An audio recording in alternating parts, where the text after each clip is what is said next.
So this is, more specifically, this is a message to parents and family members of young people with neurodivergence and young people with disabilities. And essentially the message of this is about expectations. Because expectations are a joy killer. They are an experience kidnapper. And so often we put in expectations as if they will improve our odds of success, when in fact they just make it feel like we didn't get to success when we did. If you're neurodivergent and you're a young person and you're trying to figure out what your career is going to be, you're trying to explore the different areas, the different possibilities, and maybe you have autism, maybe you have ADHD, maybe you have mental health issues, bipolar, whatever, you have depression, anxiety, other types of disabilities, or you're just having a tough time, or you just have special needs that you don't know what they are, you just know that you're having a tough time. What can you expect for the future? So this is reflections for parents, but it's also might be interesting to share with your young people the lived experience of a person who was once a child with disabilities and now is a grown person with a business. And what is that like? What can we expect, right? When expectations are a joy killer, what can we expect? For one thing, you can fully expect to doubt, to doubt, to feel, to fail, to learn, to be uncomfortable. All fully to be expected. Being disabled is a funny thing. And it's hard. It's really hard. It's interestingly, I would say, is it any harder than being not disabled? Is it any harder than being neurotypical? My inclination is to say yes, but the thing is that there are so many variations of being different. There are so many variations of being alienated from the norm, the mainstream, that it's not just disabled people who have a harder time, right? It's if you're so many things. You could be gay, black, fat, uneducated. You could be undocumented. You could be all of the above. You could be trans. You could be lots of things. And the world is the world already, right? That's the status quo, and the status quo doesn't always adjust to our needs as people that are liberally, I'm using air quotes here, different, right? Quote unquote different. Going back to the experience of your neurodivergent, your disabled young person, differently abled young person, and what can you expect for them in terms of their career and their profession? Well, for one thing, you can expect to manage expectations. You can expect to have weird and uncomfortable experiences, and especially if they go into business, or for example, freelancing, which is not business, but is you're generating your own, you're in charge of generating your own income. If they go into an independent way to have a stream of income or multiple streams of income, everything lands on them. There is no outside boss watching you, telling you anything. Sometimes I do work that the effect of that work is not felt for like a year plus. So I'm just sitting there like, la la la la la, and I have to just, put the input in with the hopes that output will output reasonably. The message I really want to get across to parents and family members of neurodivergent and disabled young people is that it will be hard, there will be doubt, and like any other person, disabled, not neurotypical, whatever, there will be failure. And shame, punishment, especially when it involves shame, is not helpful. Ever.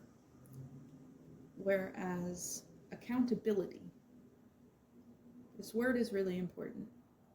Accountability. Accountability, you could say, is kind of like consequences, and it's a way to discipline. I would agree that those are true. But the beautiful thing about accountability is that it's literally accounting. You're accounting for what was done and what was not. And if it wasn't done, then you go back and you count again.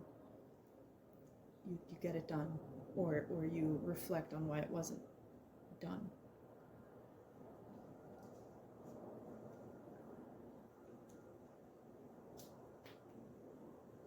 I think with exploring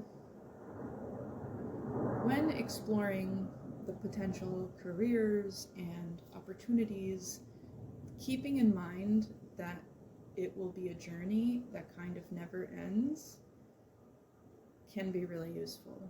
That is an expectation to manage. It's like there's no finish line. It's not like once you graduate college or once you get your first adult job or your first full-time job or like your first real part-time job, whatever. It's not like there's ever a finish line. If you're alive, you're constantly figuring out. There's always problems. Whether you're young or you're old or you're poor or you're rich or you're whatever, you're always dealing with problems because that's how we learn, that's how we grow, that's how we get better. Yeah, okay, so let me wrap up. So the message here is just that I wanted to share this personal story, this personal anecdote from one disabled, grown person who is a business owner to the parent or family member who may eventually be the family member, the parent of a person who is grown with their own business, and it's never going to be perfect. In fact, with things like differences where society is like not ready to adjust to whatever this is, it will pretty much always be a little bit more difficult, and building that into the expectation really helps, because then psychologically you're ready, you're braced, you're suited up and prepared for whatever it is you wish for, right? I like to say prepare for what you wish for. Don't be scared of what you wish for. Don't, be careful what you wish for. Wish, have big dreams, have big ambition, have standards. I was talking to a mom recently about the difference between expectations and standards. Enormous difference. Have all that, reach for the, go for the gold. But also, as another mom said to me, expect basically nothing. As she said, low floor, high ceiling. That's how we measure anything, because we decide what is the base of success, the minimum viable success, and then we go for the top. We envision the top, and we go for the top, and we also fully accept that there is a bare minimum of success, and that hitting that is still a win.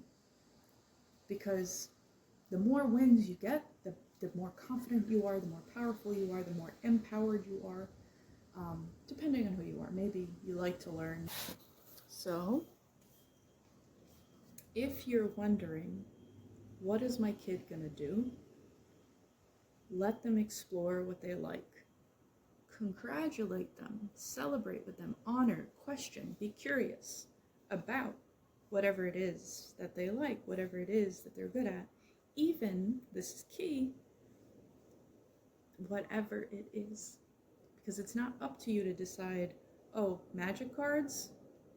That's not real. You don't know the value in that. You don't. if you don't understand that thing the way they understand it, which you don't, then you don't see the transferable skills. You don't see the value in learning that video game. You may not see the value in hanging out with friends and having stupid conversations and joking with each other and navigating those jokes. But it's there. The value is there, especially if they choose that goal, and especially if they choose the way they're getting there. That's self-directed education. In fact, you may be a proponent of self-directed education without even knowing really what that is. I love that. A lot of parents and family members. I need to finish this video. So I'll say,